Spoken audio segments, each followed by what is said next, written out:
এটা তো মনে পাঙ্গাস, শুধু পাঙ্গাস মাছটাই কেনে। বাজারে মানুষ দেখে শুনে কেনে, কিন্তু এদিন এই বাজারে এরা কিনেছে বন্ধুসুখে স্পর্শ করে। আজকে বাজারে দেখতো তোমার গো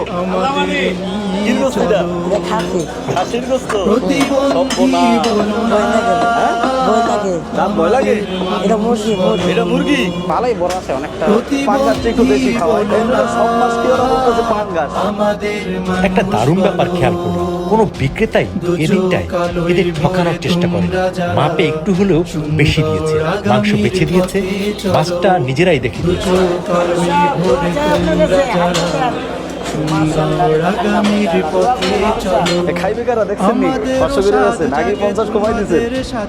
বড় দুই রুই মাছ কিনলেন দেখে শুনে, সেই মাছের কানকোয় রশি লাগিয়ে ঝুলিয়ে নেওয়া হবে, কারণ অনেকেই তো দেখবে, কারা দেখবে গল্পটা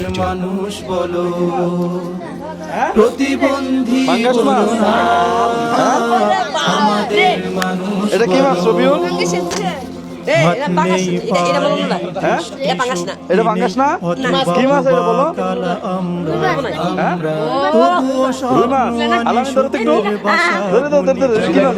আলহামদুলিল্লাহ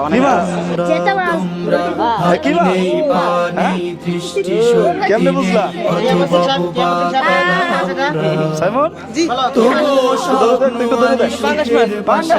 দেখবে না ধর যেত না মরা কি মাছ?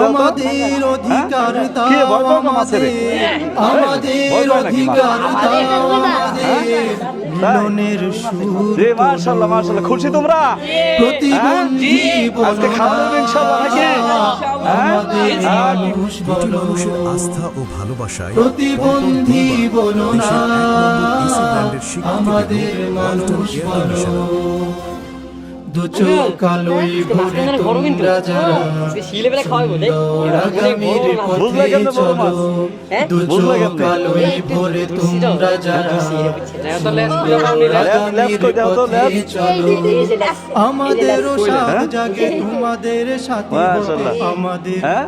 রবিনের মতো মোটামুটি হইব নাকি?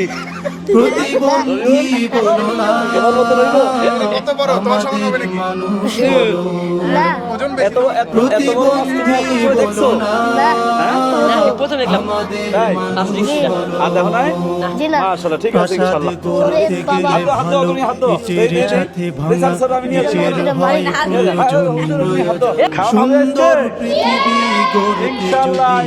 নাকি? লাভ ছাড়া কোনো কাজ করে না। আমি সর্বপ্রথম লাভ দেখি যে দুনিয়াতে তো চিরকাল থাকবো না, একদিন চলেই যেতে হবে। এই যে বাচ্চাগুলো চোখে দেখেন, আপনি যদি ওদেরকে প্রশ্ন করেন, হাদিসে কুরসির ভিতরে আসছে যে একজন অন্ধ ব্যক্তি ঈমান নিয়ে মারা গেলে সে জান্নাতে যাবে। প্রত্যেকটা বাচ্চাই বলে আল্লাহ যদি জান্নাত দেয় তো হুজুর আপনাকে নিয়ে যাবো। এই কথাটা ওরা হার হামেশাই বলে। এই যে আসলে আমার তো আর সন্তান না, আমার রক্ত না, কিন্তু তারপর আমাকে রক্তের মতন ওরাও ভালোবাসে, আমি ওদেরকে আমার রক্তের মতনই ভালোবাসি, কারণ আমার বেশিরভাগ সময়টাই ওদের কাছেই যায়। ফ্যামিলিতেও আপনার অন্ধ ছেলেদেরকে দাওয়াত দিলে কখনো অন্ধ ছেলেদেরকে দাওয়াতেও নিয়ে যায়, নিজের আত্মীয় স্বজনের সামনে উপস্থাপন করে না। এরকম ফ্যামিলি আমরা পেয়েছি, এমন বাচ্চাও পেয়েছি যে তাকে ঘর থেকেই বের করে না। আমি তো একটা বাচ্চাকে নিয়ে আসি, ও কিন্তু আপনাদের এই যে ভিডিওটা না, যে আমার আগের যে ভিডিওটা গেল, এই ভিডিওটা দেখি কিন্তু ও আসে। এটা একটা মেসেজ আপনাদের ভিডিওর মাধ্যমে খবর পাইছে। দেখেন ওরে টাচ করলে, ওরে ধরলে কিন্তু অন্য মানুষ। এটার কারণ কি জানেন? ওরে কিন্তু একটা আবদ্ধ জায়গায় রাখা হয়েছে, ওরে কিন্তু মানুষের সাথে মিলতে দেয় না জন্মের পর থেকে।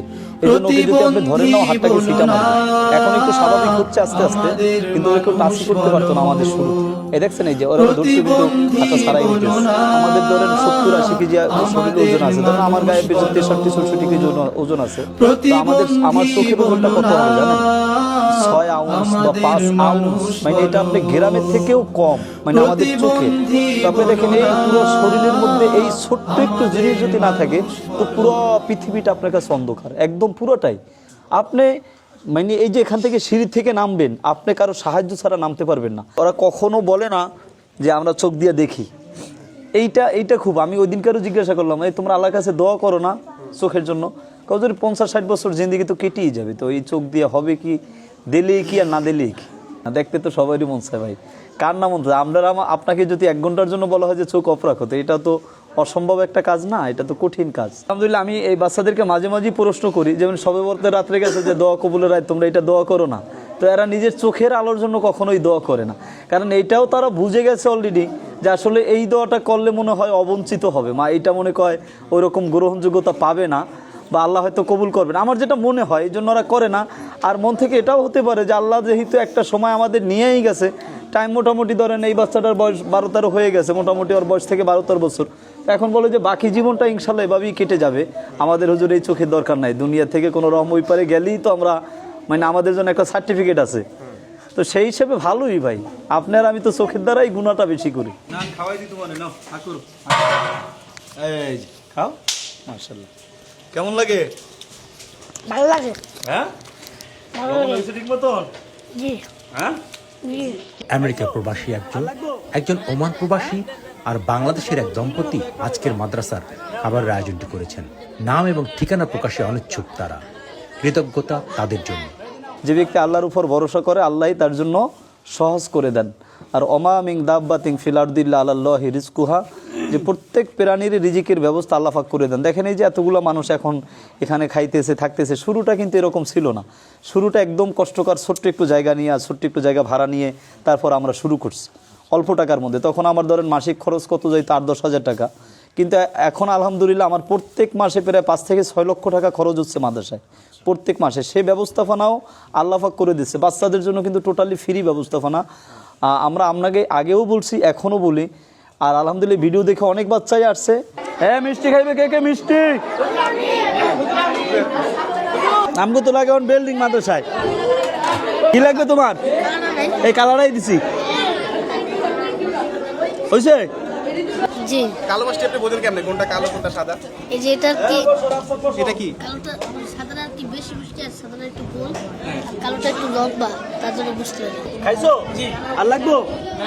হ্যাঁ আরে বাবা দুইটা না তো, একটা পাইবা। নাও নাও নাও নাও, একটা একটা